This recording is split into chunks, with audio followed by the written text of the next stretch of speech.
Bienvenidos a este nuevo encuentro de los escépticos griegos.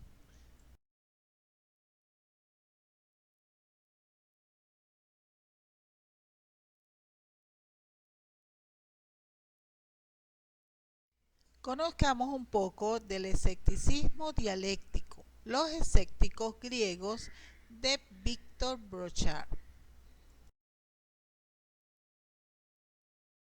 En esta oportunidad vamos a continuar con el escepticismo de Enesidemo.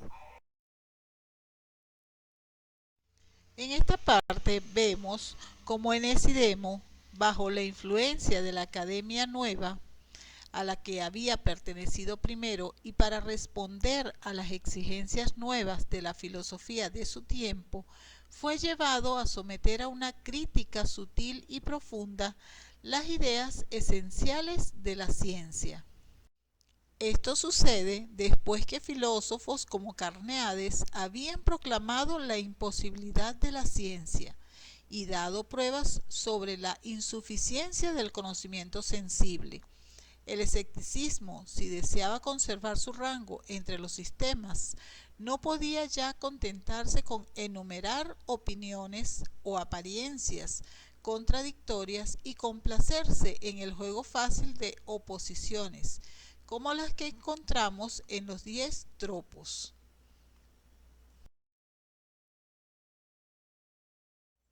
Enesidemo emprende su trabajo porque era necesario penetrar más adentro y mostrar no solo que la ciencia no estaba hecha, sino que no podía hacerse. Solo conocemos una parte de sus argumentos, dan una alta idea de su obra. No es imposible, por otra parte, que lo que se nos ha conservado fuese lo esencial. El espíritu sutil y claro de Sexto Empírico era muy capaz de hacer esa juiciosa elección. Conozcamos los 3 puntos capitales de la doctrina de Enesidemo. En todo caso, los 3 jirones de doctrina que han llegado hasta nosotros se reúnen fácilmente y forman un todo bien trabado. El escéptico establecía primero, en general, que no hay y no puede haber verdad, lo cual era poner en duda la posibilidad misma de la ciencia. Los que creen en la ciencia la consideran como el descubrimiento de las causas o como un conjunto de demostraciones que se imponen necesariamente al espíritu. No hay, no pueden existir causas, responde Enesidemo. Tampoco hay, no puede haber relaciones necesarias entre nuestras ideas y por consiguiente no hay demostración. No puede dejarse de advertir la misma serie de ideas que Hume defendió más tarde. Pero debemos primero exponer sin comentarios la doctrina de Enesidemo sobre 3 puntos capitales. No hay verdad, no hay causas, no hay demostraciones, o como se decía entonces, no hay signos. Veamos la explicación de cada uno de estos puntos capitales. El primero, de la verdad. Aquí el autor Sexto nos da no el texto mismo, sino el sentido de la argumentación de Enesidemo.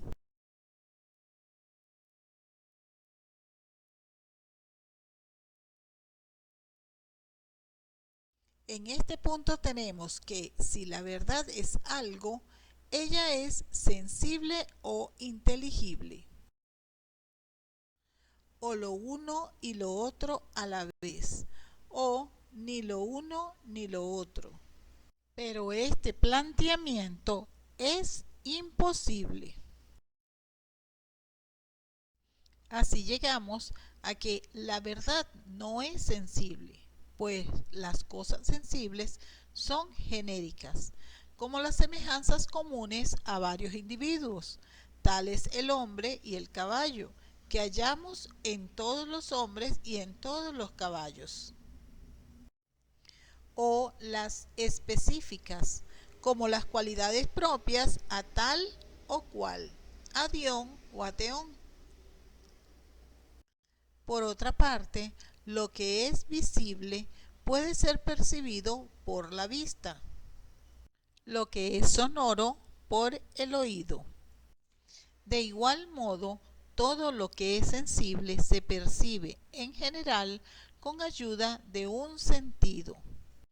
Pero la verdad no se percibe en general con ayuda de un sentido, porque la sensación está por sí misma privada de razón. Ahora bien, no puede conocerse la verdad sin razón. Por tanto, la verdad no es sensible. No es tampoco inteligible, pues ninguna cosa sensible sería verdadera, lo cual es absurdo. Además, o será inteligible para todos a la vez, o lo será para algunos solamente.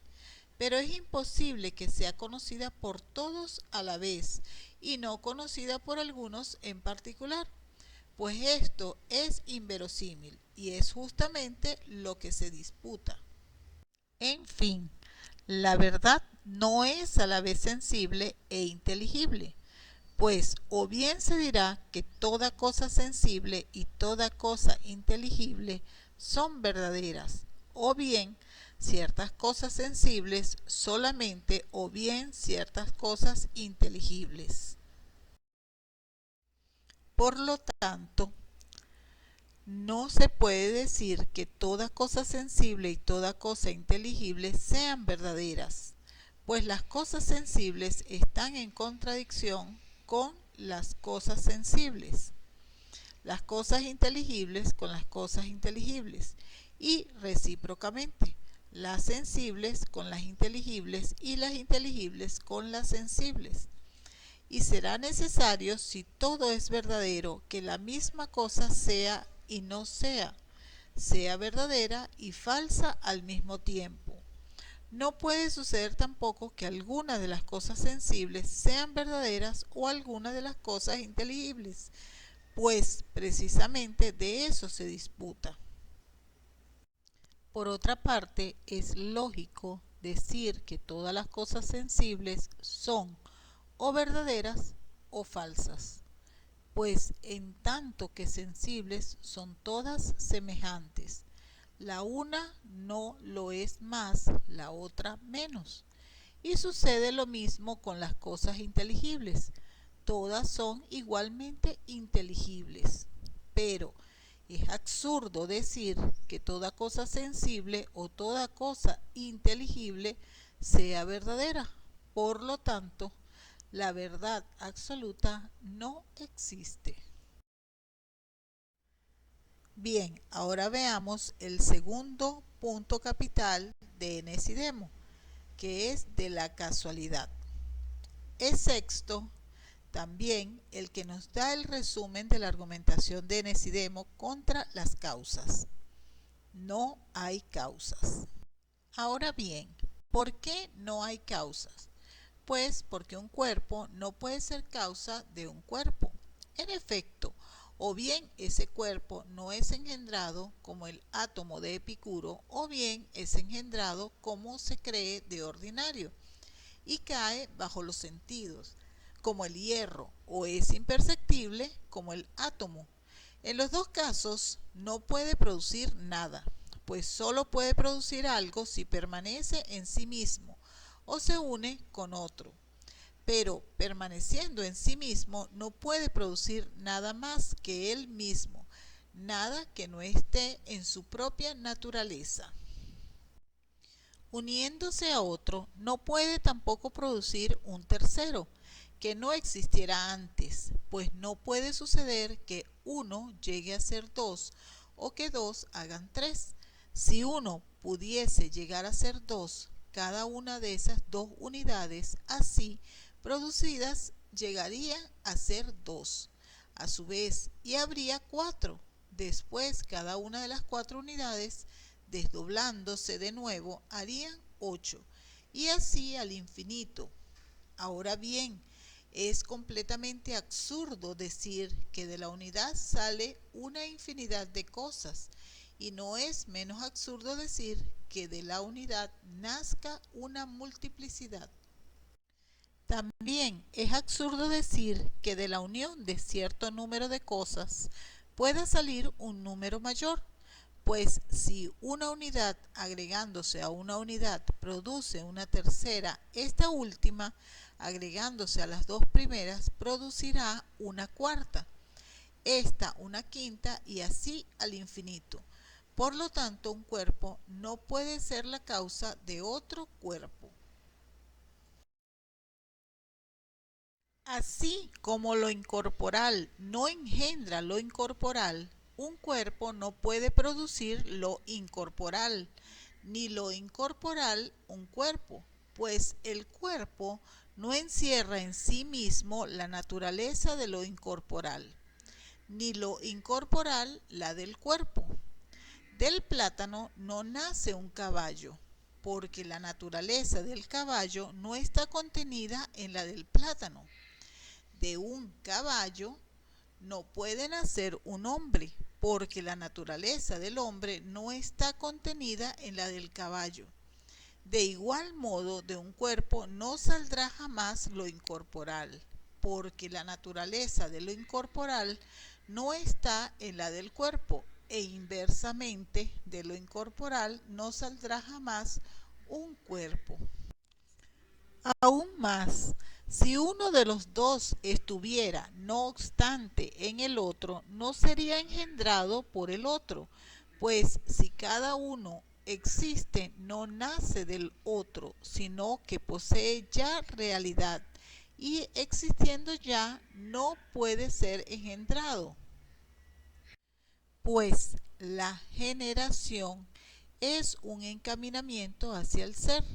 Así, el cuerpo no es la causa de lo incorporal, ni lo incorporal del cuerpo, de donde se sigue que no hay causa.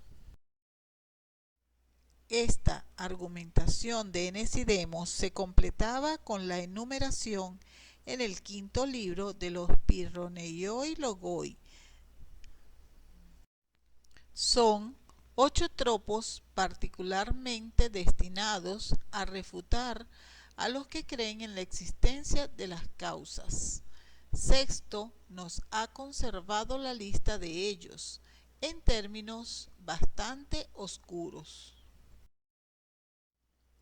Estos tropos difieren de los ya presentados, no solo por su objeto, sino por la manera como están presentados.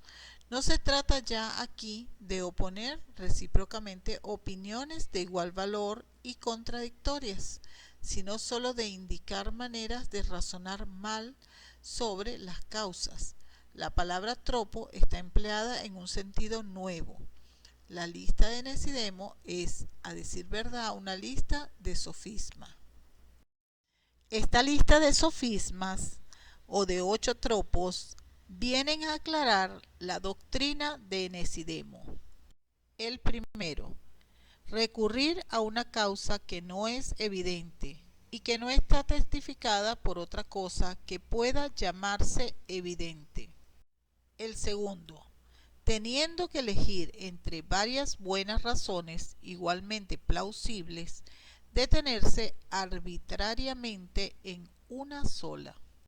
El tercero, puesto que las cosas ocurren según un orden regular, invocar causas que no dan cuenta de ese orden. Cuarto, suponer que las cosas que no se ven suceden como las cosas que se ven, aunque puedan suceder también de otra manera. El quinto, dar cuenta de las cosas como lo han hecho la mayor parte de los filósofos, con ayuda de elementos que se han imaginado, en lugar de seguir las nociones admitidas por todo el mundo. El sexto tropo, no tener en cuenta, como lo hacen muchos filósofos, sino las causas que son conformes con sus propias hipótesis, y pasar en silencio las que son contrarias a ellas, aunque sean también probables. Séptimo, invocar causas que son contrarias, no solamente a las apariencias, sino aún a los principios que se han adoptado. Octavo, para explicar cosas dudosas, servirse de causas igualmente dudosas. Puede suceder, en fin, señala Enesidemo, que los filósofos se engañen cuando indican de muchas otras maneras causas que se relacionan con las que se acaban de indicar. Veamos pues el tercer punto capital de la doctrina de Enesidemo, de la demostración o de los signos. Si es imposible conocer directamente las causas y por ellas explicar los efectos, descender de las causas a los efectos, no se puede en cambio remontar de los efectos a las causas, aprehender las causas más allá de los efectos, es decir, alcanzarlas indirectamente. Los efectos, en otros términos, los fenómenos, serían entonces signos o pruebas cuya presencia testificaría la realidad de las causas, y el razonamiento sería el medio que posee nuestro espíritu para elevarse a la explicación de las cosas. Tal era precisamente la tesis de los estoicos, de los epicúreos. Esta Enesidemo ensayó también arruinarla. Ahora bien, Enesidemo se aplicó a combatir esa tesis. En el cuarto libro de su obra, nos dice Focio, Enesidemo declara que no hay signos visibles que revelen las cosas invisibles, y que los que creen en su existencia son víctimas de una vana ilusión. Este testimonio está confirmado por un pasaje más explícito de Sexto. Si los fenómenos, decía Enesidemo, aparecen de la misma manera a todos los que están constituidos en forma semejante, y si, por otra parte, los signos son fenómenos, es necesario que los signos aparezcan de la misma manera a todos los que están constituidos en forma semejante. Ahora bien, los signos no aparecen de la misma manera a todos los que están constituidos en forma semejante. Los signos no son, pues, fenómenos. Sexto se toma la molestia de probar que este es un razonamiento correcto, formando según las reglas de lo que los estoicos llamaban el segundo modo de argumentación indemostrable, unido al tercero. Sin entrar en estas sutilezas, concedamos que el encadenamiento de esas tres proposiciones es riguroso, y veamos cómo está justificada cada una. La primera está fundada en la observación. Todos los que tienen los ojos en buen estado ven el color blanco de la misma manera, y sucede lo mismo en cuanto a los demás sentidos. La segunda es evidente.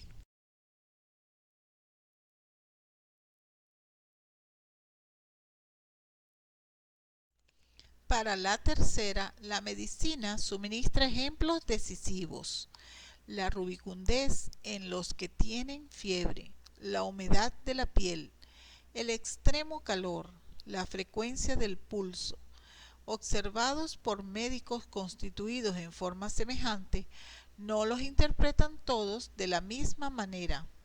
Herófilo veía allí una señal de la buena calidad de la sangre. Para Erasístrato es el signo del paso de la sangre de las venas a las arterias. Para Asclepiades es la prueba de una tensión mayor de los corpúsculos inteligibles en los intervalos inteligibles.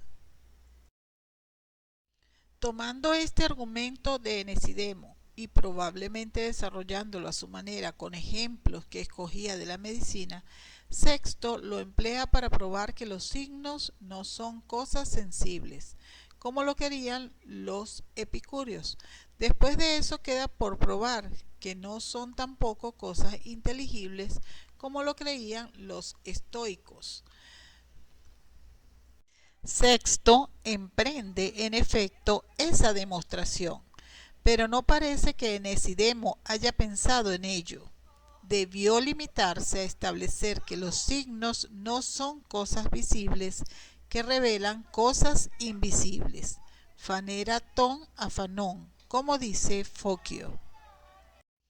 Asimismo, Sexto nos advierte que él mismo modifica un poco la argumentación de su maestro, puesto que toma la palabra fainomena como equivalente de aizeta.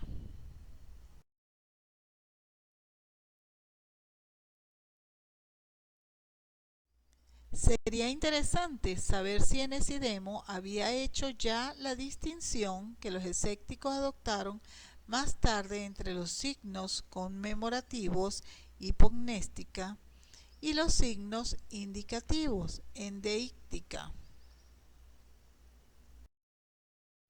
Unos para revelar cosas visibles por sí mismas, como el humo, el fuego. Otros para descubrir cosas siempre invisibles, los movimientos, el alma. Hacer esta distinción es tener el sentido lógico o dialéctico. Se puede estar tentado a creer que un espíritu tal como Enesidemo ya había comprendido bien esa diferencia, tanto más cuanto que los 8 tropos contra las causas hacen pensar lo hemos visto, que Enesidemo tenía espíritu científico, una tendencia a interpretar sin ideas preconcebidas los datos de la experiencia.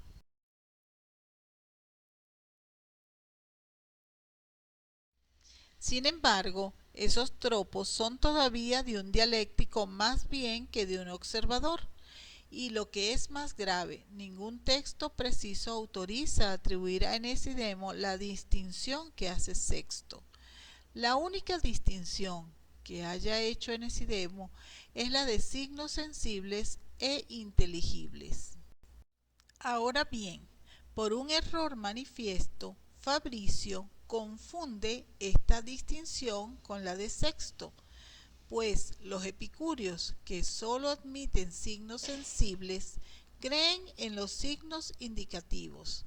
Sexto, en la crítica que hace de la teoría de los signos indicativos y en la que sigue casi con seguridad a Enesidemo, parece olvidar a veces su propia distinción. Un ejemplo que él cita es: si esta mujer tiene leche, ha concebido. Ahora bien, hay un signo conmemorativo. Por lo tanto, es seguro que en la época del escritor en que se inspira Sexto, y ese es Enesidemo, los signos de ese orden estaban considerados como indicativos, o más bien simplemente como signos. La definición del signo no la derivan del carácter del objeto significativo, perceptible o no, sino del vínculo que une el signo con la cosa significada. Entre la leche en las mamas y el hecho de haber concebido hay una relación necesaria, acoloicia sin artesis. En otros términos, la distinción de signos indicativos y conmemorativos no es todavía un hecho, pertenece a una escuela posterior. Y así llegamos al final de la presentación del escepticismo de Enesidemo. Gracias por acompañarnos. Hasta un próximo encuentro.